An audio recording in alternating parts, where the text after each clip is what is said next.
அஸ்ஸலாமு அலைக்கம். Hi friends, இன்றைக்கி காலையில் ஃபஜ்ர் தொழுதுட்டு 5:30க்கு மார்னிங் விளாக் போட ஆரம்பித்தாச்சு. அப்படியே ஸ்ட்ரைட்டாக வந்து கிச்சனுக்கு தான் நாங்கள் போயிட்டோம். கிச்சனில் பார்த்தீங்கன்னா காலையிலேயே டீ போட்டு குடிச்சிட்டு, அப்புறம் டீ குடித்தா தானே ரெஃப்ரெஷிங்காக இருக்குன்னு சொல்லிட்டு டீ குடிச்சிட்டு, அதுக்கப்புறம் பார்த்தீங்கன்னா காலையில் பிரேக்ஃபாஸ்ட்டுக்கு வந்து இட்லி தான் ஊற்றிருந்தோம். இட்லிக்கு தொட்டுக்க பார்த்தீங்கன்னா இட்லி தான் ஊட்டியிருந்தோம். அதுக்கு தொட்டுக்க பார்த்திங்கன்னா தக்காளி தான் கட் பண்ணி வச்சுருந்தோம். தக்காளியை கட் பண்ணிவிட்டு குட்டி குட்டியாக தக்காளியை கட் பண்ணியாச்சு.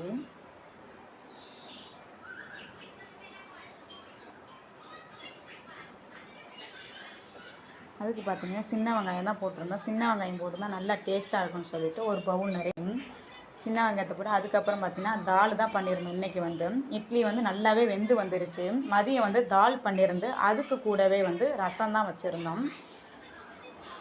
கடுகு பருப்பு, கருவேப்பிலை, காஞ்ச மிளகாய் எல்லாம் போட்டு தாளித்து விட்டு ரசம் வச்சாச்சு. அதுக்கு மேலாப்பில் வந்து கொத்தமல்லி தலையை தூவி விட்டு ரசத்தை ஊற்றி அதை வந்து தனியாக இறக்கி வச்சாச்சு. அதுக்கு கூடவே பார்த்திங்கன்னா பட்டாணி உருளைக்கிழங்கு போட்டு கிரேவி தான் பண்ணியிருந்தோம். டேஸ்ட்டு ரொம்பவே சூப்பராக இருந்துச்சு. பட்டாணியும் உருளைக்கிழங்கு நல்லா வேக வச்சுட்டு பட்டாணியும் வேக வச்சுட்டு ஒரு கிரேவி மாதிரி பண்ணி வச்சாச்சு. இதான் லஞ்ச் ப்ரிப்பரேஷன். நாளைக்கு பார்க்கலாம். பாய்.